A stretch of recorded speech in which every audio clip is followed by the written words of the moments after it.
La lettre aux Colossiens, écrite par l'apôtre Paul, revêt une importance capitale dans le Nouveau Testament, car elle se situe à la croisée des chemins entre la doctrine chrétienne et les défis pratiques de la foi.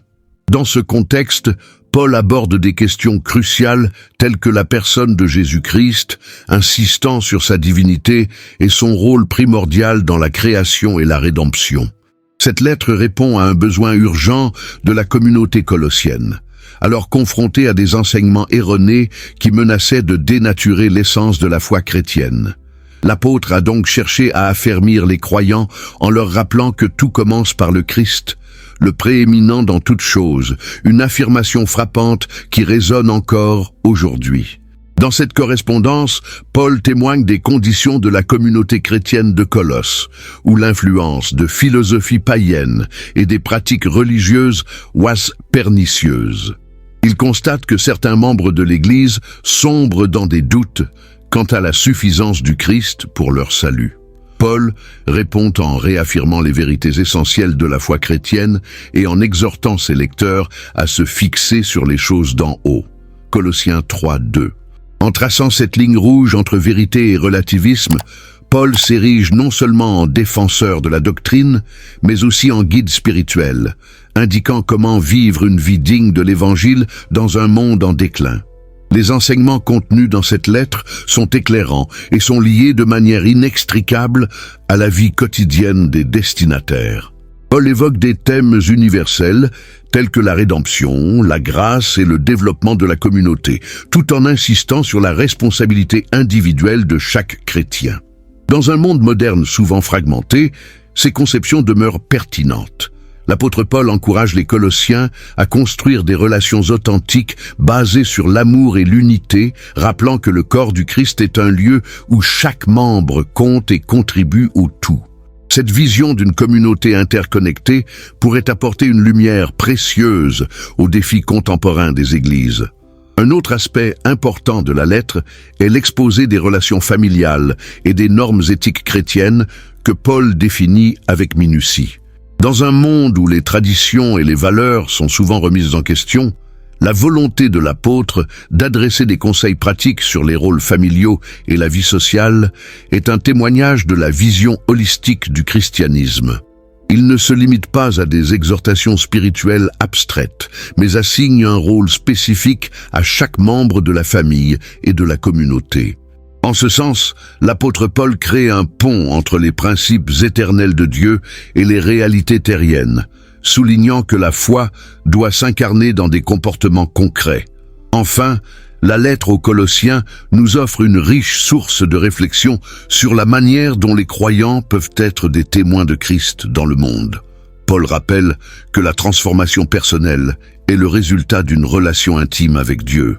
En cultivant une vie de prière, de gratitude et de louange, chaque chrétien est appelé à vivre une vie qui reflète la lumière du Christ. Cette exhortation a le pouvoir de transcender le temps et de toucher tous ceux qui s'interrogent sur leur rôle et leur mission dans un monde souvent tourmenté. Dans la première épître aux Colossiens, le Christ est présenté comme le fondement de toute la création et l'essence même de la révélation divine. Le passage fort de Colossiens 1, versets 15 à 20, décrit Jésus comme l'image du Dieu invisible, affirmant que tout a été créé par lui et pour lui. Cette affirmation puissante place le Christ au centre non seulement de la foi chrétienne, mais aussi de la compréhension cosmique de l'existence. L'apôtre Paul explique que Jésus n'est pas simplement un prophète ou un enseignant, mais qu'il incarne la pleine divinité, agissant en tant que médiateur entre Dieu et l'humanité déchue. Dans un monde où les croyants de Colosse luttaient contre des enseignements erronés, la déclaration de Paul sert à réaffirmer la supériorité du Christ sur toute autre entité spirituelle. L'Église à Colosse faisait face à des défis considérables, dont une influence syncrétique qui minimisait l'importance du Christ. Les faux enseignants cherchaient à introduire des philosophies qui dévalorisaient la nature divine de Jésus, se concentrant davantage sur des rituels et des traditions. En réponse à cela, Paul souligne que le Christ n'est pas seulement prééminent dans le domaine spirituel, mais qu'il détient également le pouvoir sur le monde matériel. Le Christ, selon l'apôtre, est le premier-né de toute la création, signifiant qu'il possède la priorité et l'autorité sur toute chose.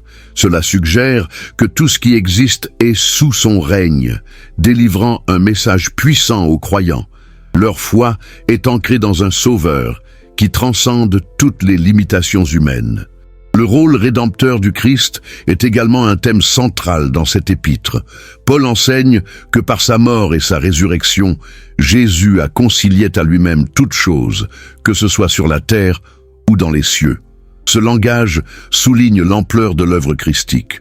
Non seulement il a vaincu la mort, mais il a également rétabli la relation entre Dieu et l'humanité.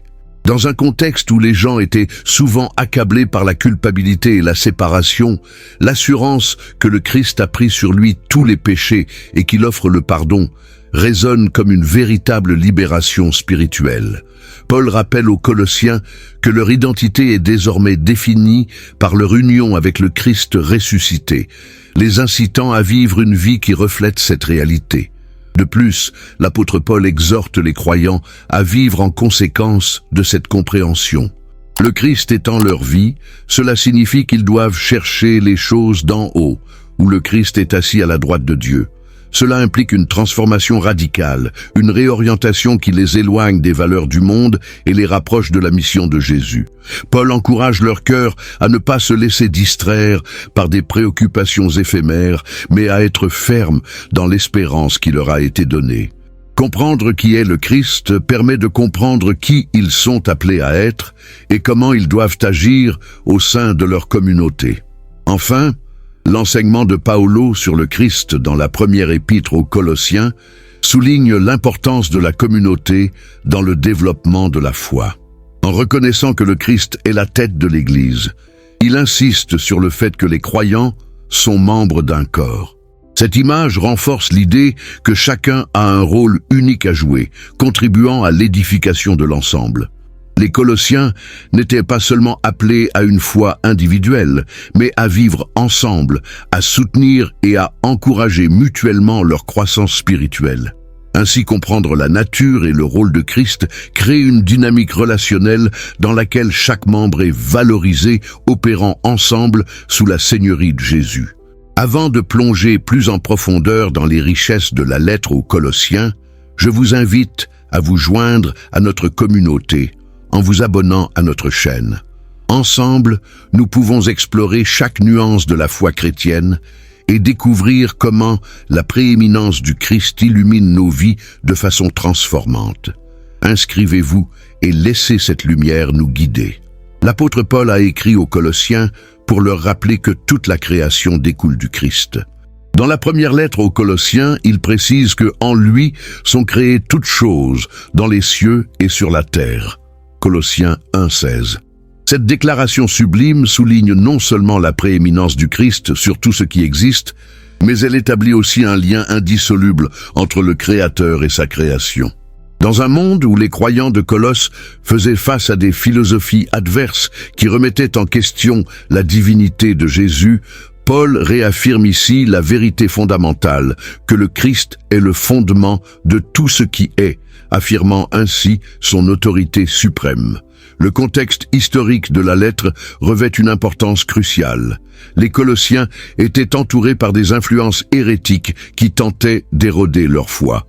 Paul, conscient de ces défis, insista sur le fait que le Christ ne se limite pas à être un simple acteur de la création, mais qu'il en est l'agent et la destinée. Cette perspective offre une profondeur spirituelle considérable. Tout ce qui existe, y compris l'univers et la vie elle-même, a été voulu et façonné par le Christ. Pour les chrétiens d'alors, cette affirmation devait servir de phare, les aidant à naviguer à travers les tumultes de leur époque, tout en s'accrochant à la vérité.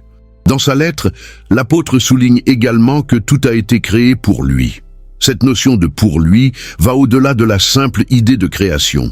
Elle implique que chaque aspect de l'univers a un but intrinsèque lié au Christ.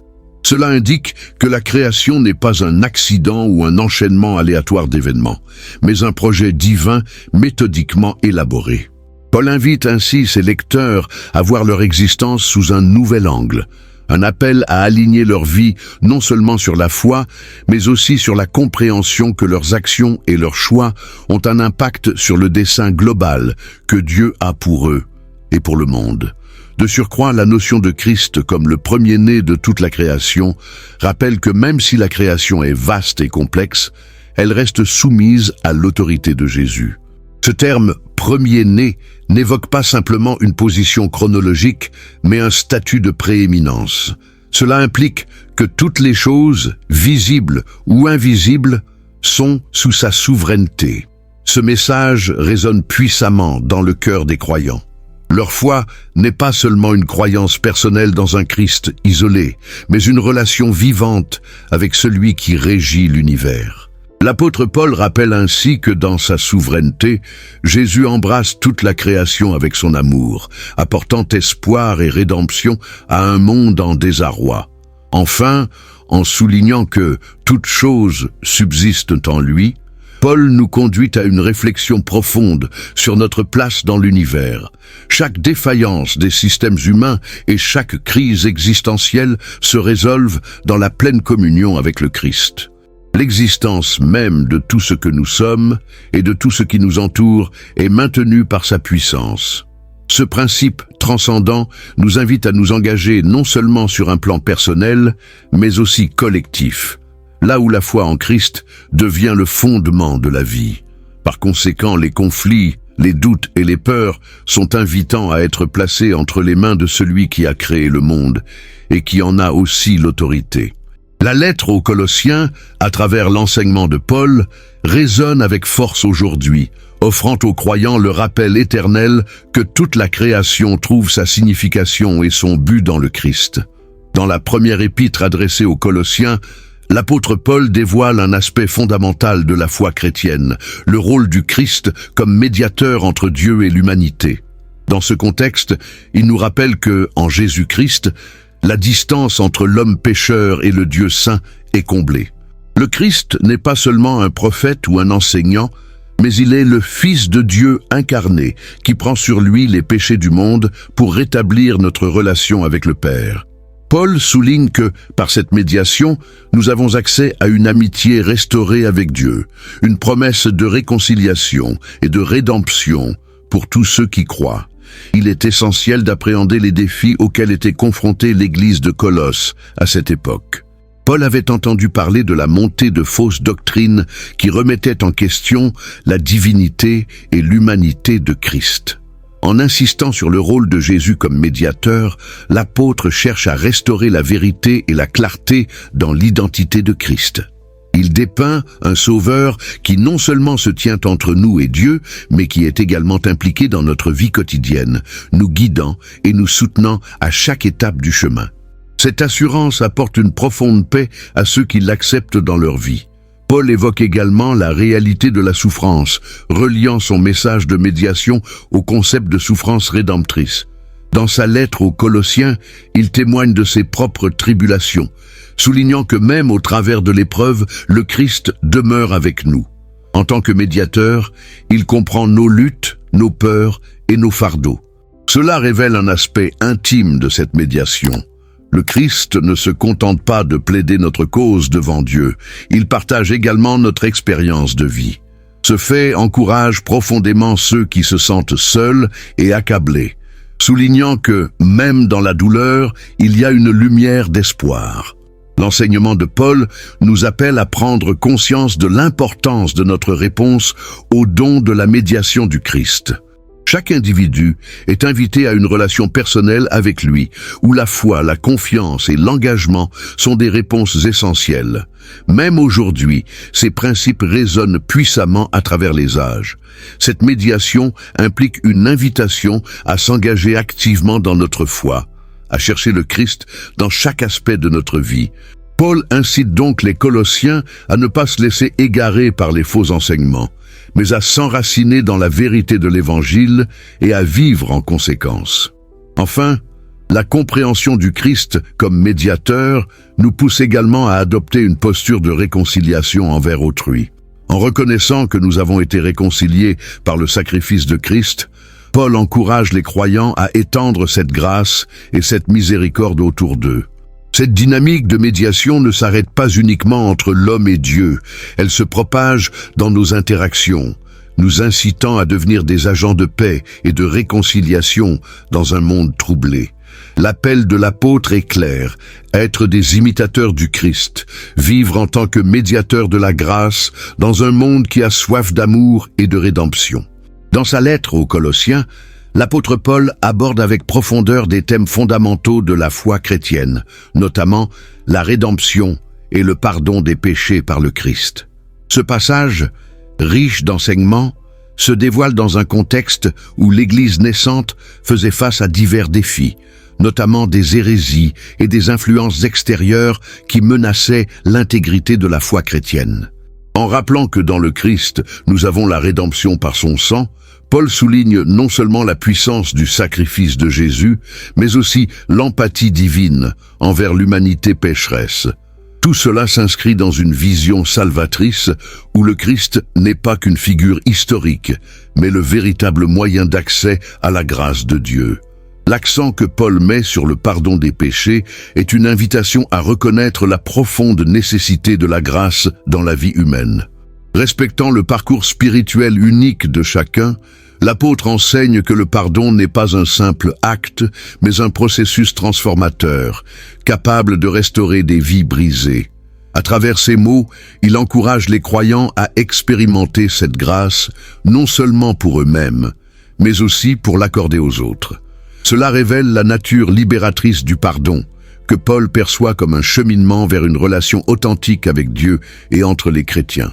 En s'adressant à une église composée de personnes diverses, Paul illustre comment la rédemption et le pardon peuvent unir les croyants malgré leurs différences.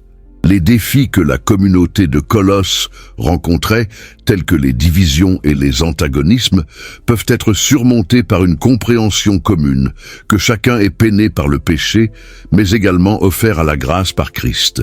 Ainsi, la rédemption devient non seulement un don personnel, mais un moyen de bâtir des ponts et de favoriser la réconciliation au sein de l'Église. Ces notions prennent une résonance particulière aujourd'hui, où les conflits et les rancunes peuvent souvent compromettre l'unité des communautés de foi. L'apôtre Paul, dans son enseignement, va au-delà d'une simple proclamation théologique et offre des implications profondes pour la vie quotidienne. Il invite ses lecteurs à vivre leur foi non comme une série de rituels, mais comme un engagement constant envers la transformation personnelle et communautaire. En soulignant que le sacrifice de Christ est suffisant, Paul souligne également la nécessité d'une réponse humaine, la foi, la repentance et l'acceptation du pardon. Ces réponses ne sont pas uniquement individuelles, mais également collectives, poussant la communauté à incarner les principes du royaume de Dieu dans leurs interactions journalières. Enfin, le cadre historique et culturel dans lequel Paul écrivait ajoute une profondeur supplémentaire à son message. Alors que le monde de l'époque était souvent caractérisé par une quête de statut et de pouvoir, la rédemption par le Christ redéfinit radicalement ces notions.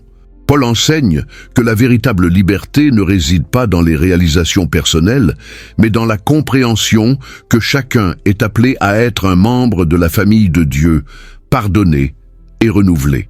Cette invitation résonne encore aujourd'hui, offrant un espoir durable à ceux qui cherchent à vivre une vie pleine de sens et de connexion profonde avec le divin et avec les autres.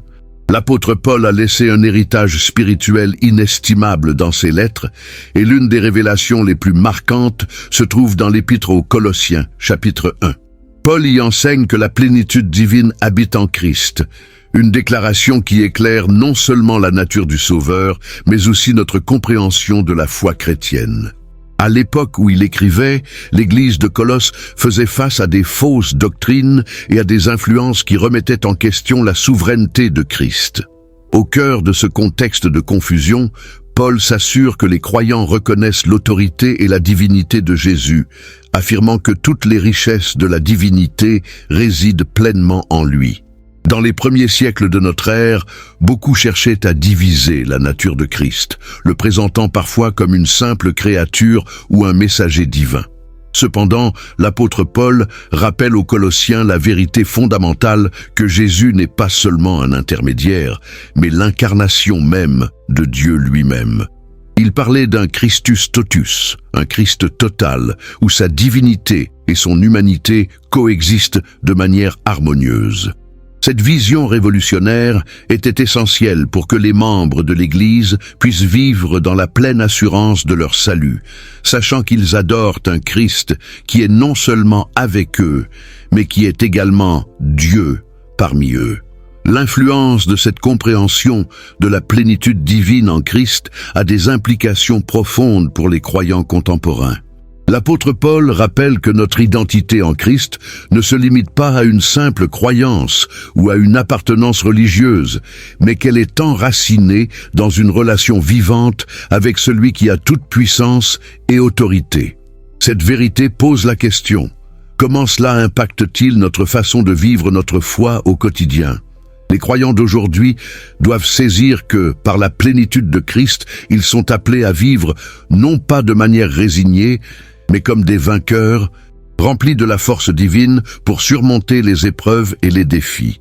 De plus, l'apôtre Paul invite les Colossiens à reconnaître leur position en Christ. Ils sont maintenant des participants de la nature divine, ce qui leur confère une dignité et un appel unique dans le monde. En réfléchissant à cette plénitude divine, ils sont encouragés à rejeter les influences contraires et à s'engager pleinement dans leur appel. Dans un monde où l'identité est souvent remise en question, il est crucial pour les chrétiens de se rappeler que leur valeur est intrinsèque, fondée sur le Christ qui vit en eux et non sur les standards du monde. L'enseignement de Paul sur la plénitude divine en Christ est une invitation à plonger plus profondément dans la connaissance de Dieu. Il ne s'agit pas seulement d'une doctrine abstraite, mais d'une réalité vivante qui transforme les cœurs et les esprits. Les croyants doivent se demander de manière introspective: comment vivent-ils cette plénitude au quotidien? En se nourrissant de Christ, en cultivant une prière sincère et en se plongeant dans la parole, ils peuvent pleinement expérimenter cette plénitude et refléter dans leur propre vie la lumière du Christ dans le monde. L'apôtre Paul a écrit la lettre aux Colossiens dans un contexte où l'Église de Colosse faisait face à des enseignements erronés menaçant la pureté de la foi chrétienne. Il place au cœur de ces enseignements la prééminence du Christ, soulignant que tout commence avec lui. En intégrant cette vérité dans notre vie quotidienne, nous sommes encouragés à aligner nos choix, nos valeurs et nos attitudes sur l'enseignement du Christ. Cela ne consiste pas seulement à croire en lui, mais à vivre d'une manière qui reflète sa gloire et sa puissance. L'application de cette croyance impacte profondément notre manière d'interagir avec les autres, de relever les défis et de naviguer dans les complexités de notre existence. Dans la lettre, Paul aborde des sujets de moralité, d'amour et de vie en communauté. En effet, il exhorte les Colossiens à revêtir des valeurs telles que la compassion, la bonté et l'humilité, car ces qualités ne sont pas simplement recommandées, mais deviennent des indicateurs de notre identité en Christ. Dans notre quotidien, cela nous invite à évaluer nos comportements face aux autres. Lorsqu'un conflit surgit au travail ou dans notre milieu familial, nous sommes appelés à répondre avec grâce et à rechercher des solutions qui préservent l'harmonie. Ce premier pas vers l'application des enseignements de Paul engendre une influence positive sur notre entourage, transformant ainsi nos relations. La manière dont nous vivons notre foi peut également être perçue à travers nos choix quotidiens, y compris nos occupations et nos loisirs.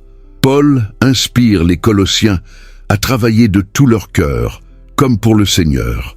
Cette notion se traduit dans nos activités, où chaque tâche devient un acte de louange. Que ce soit dans les moments de réussite ou face aux échecs, se rappeler que Christ est au centre de tout renforce notre résilience. De la sorte, notre attitude envers le travail et nos engagements personnels est profondément marquée par cette perception divine de l'activité humaine. Cela nous pousse également à considérer la manière dont nous utilisons notre temps, tant pour notre bien-être personnel que pour le service aux autres. En outre, Paul souligne l'importance de s'encourager mutuellement dans la communauté de foi. Les relations interpersonnelles ne se limitent pas à des interactions superficielles, mais François nous appelle à investir dans des moments significatifs d'édification. Chacun d'eux peut contribuer à bâtir un environnement où la foi grandit et se nourrit d'expériences partagées. Accueillir les paroles de l'apôtre nous pousse à créer des espaces dédiés au partage spirituel, que ce soit à travers des études bibliques, des prières de groupe ou de simples conversations autour d'un café.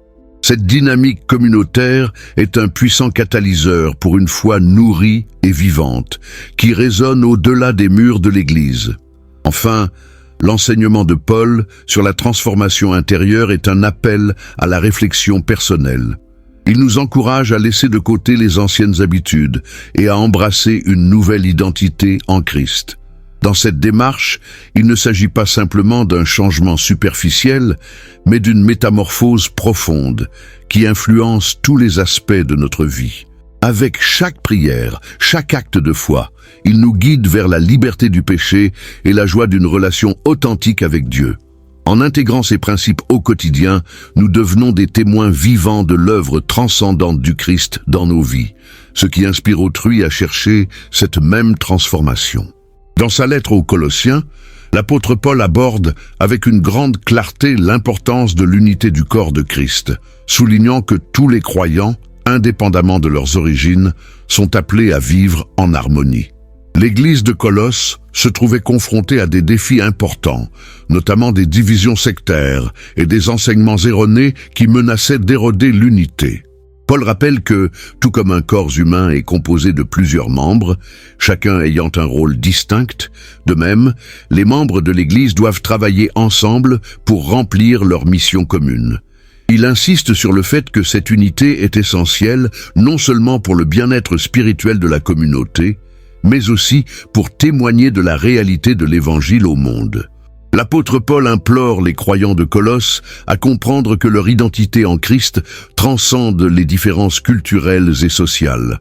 Dans une époque où les tensions ethniques et sociales étaient palpables, il les encourage à se voir comme partie intégrante d'un tout, unissant leurs talents, expériences et passés variés. Cette vision collective n'est pas simplement une question d'édification, mais une réflexion de la nature même de Dieu, qui est un Dieu de communauté et de relation. Quand les membres d'une Église embrassent l'unité, ils reflètent la relation pleine d'amour entre le Père, le Fils et le Saint-Esprit, devenant ainsi une image vivante du corps du Christ sur terre. Un autre point crucial soulevé par Paul est le rôle de l'amour dans cette unité. Il enseigne que l'amour est le lien parfait qui unit le corps de Christ. Lorsqu'un croyant se laisse guider par l'amour, il est capable de surmonter les disputes, les malentendus et les blessures éventuelles qui peuvent survenir dans une communauté. L'amour ne consiste pas seulement à accepter les autres lorsque tout va bien, mais aussi à être prêt à s'engager activement pour le bien de son prochain, même dans les moments de désaccord. Cet engagement façonne une culture où chacun se sent valorisé et respecté, facilitant ainsi une croissance spirituelle collective. Paul aborde également l'idée que chaque membre du corps de Christ a un rôle unique à jouer, soulignant que les dons et talents de chacun ne sont pas là par hasard, mais sont destinés à servir le bien commun. Chaque contribution, petite ou grande, est vitale. En effet, un corps sain ne peut fonctionner correctement si même un seul de ses membres est blessé ou négligé. Dans cette perspective, l'apôtre encourage chaque croyant à découvrir et à exploiter ses dons pour édifier l'Église, créant un environnement où la croissance spirituelle est encouragée et célébrée. Cette dynamique favorise une synergie entre les membres, amplifiant leur impact dans leur communauté. Finalement, l'apôtre Paul nous rappelle que l'unité ne signifie pas uniformité. Bien que les croyants soient appelés à être un en Christ, cela ne gomme pas leurs individualités. Au contraire, cela les enrichit. Chaque croyant apporte une couleur unique au tableau global de l'Église. Ensemble, ils composent une mosaïque de louanges et d'adoration où chaque pièce trouve sa place dans le plan divin. Cette richesse de diversité permet non seulement de renforcer la communauté, mais aussi d'apporter une lumière plus brillante dans un monde souvent sombre et divisé, faisant ainsi écho à l'appel de l'apôtre à vivre en unité et en amour. Dans la première épître aux Colossiens, l'apôtre Paul révèle une vision éclairante de la prééminence du Christ. Il explique que tout a été créé par lui et pour lui, établissant ainsi la base de toute vie chrétienne. Comprendre qui est Christ ne se limite pas à une simple connaissance intellectuelle, mais entraîne des implications profondes sur la manière dont les croyants doivent vivre. À travers cette épître, Paul encourage les fidèles de Colosse à ne pas se laisser séduire par des philosophies vides, mais à se conformer à la réalité de leur nouvelle identité en Christ. Un appel qui résonne encore puissamment aujourd'hui. L'apôtre Paul a écrit à une communauté qui faisait face à de nombreuses pressions culturelles et religieuses. Les Colossiens étaient influencés par des enseignements gnostiques qui diminuaient la divinité du Christ. En réponse, Paul insiste sur la nécessité de vivre en conséquence de cette compréhension du Christ comme étant la plénitude de la divinité. Quand les croyants réalisent que Christ est au cœur de leur existence, leur comportement quotidien prend une nouvelle dimension. Ils commencent à voir chaque aspect de leur vie, leurs relations, leur travail et même leurs défis à travers le prisme de cet engagement envers celui qui est suprême. Comprendre qui est le Christ implique aussi un appel à une transformation personnelle. L'apôtre Paul exhorte les Colossiens à abandonner le péché et à revêtir le nouvel homme, créé selon l'image de Dieu. Cela ne se limite pas à des actions extérieures, mais réclame un changement de cœur et d'attitude. Ainsi, vivre selon cette vérité signifie cultiver des vertus telles que la compassion, la bonté et l'humilité. Ce processus de sanctification est essentiel pour refléter le Christ dans toutes leurs interactions. De manière significative, ce cheminement spirituel est une réponse directe à l'amour que Dieu a manifesté en Christ. Une autre facette importante de cette compréhension est l'impact sur la communauté chrétienne. Paul souligne l'importance de l'unité parmi les croyants, les exhortant à agir comme un corps unique en marche vers un but commun. Vivre en conséquence de cette compréhension du Christ pousse les Colossiens à s'encourager mutuellement et à porter les fardeaux les uns des autres. La dynamique communautaire devient alors un reflet éclatant de l'amour et de la grâce de Christ, renforçant leur témoignage au monde extérieur. En se conduisant ainsi, les croyants deviennent un exemple vivant de l'Évangile, ce qui contribue à l'avancement de la foi. Enfin, ces vérités élémentaires sur l'identité de Christ et l'impact sur la vie quotidienne appellent à une vie de prière et de gratitude. L'apôtre Paul rappelle aux fidèles que rendre grâce à Dieu pour les bénédictions reçues et se tourner vers lui dans la prière doit être une priorité. Ce lien personnel avec Dieu ne se nourrit pas seulement d'exigences religieuses, mais d'une relation profonde nourrie par la compréhension de qui est le Christ. En intégrant davantage ces principes dans leur quotidien, les croyants découvrent que chaque moment peut devenir une occasion de célébrer la présence transformante de Christ dans leur vie. Dans cette vidéo, nous avons exploré comment le livre des Colossiens souligne l'importance de centrer notre vie sur Christ, le Créateur de tout. La leçon essentielle à retenir ici est que tout commence et s'articule autour de lui, nous rappelant de chercher notre identité et notre but en Christ. Prenez un moment pour réfléchir à cette vérité profonde dans votre propre vie et comment elle peut transformer votre quotidien. N'oubliez pas de vous abonner pour d'autres études bibliques enrichissantes, de liker cette vidéo si elle vous a inspiré et de partager vos pensées ou questions dans les commentaires ci-dessous. Nous adorons entendre vos retours. Merci de nous avoir rejoints et à très bientôt pour une nouvelle exploration biblique.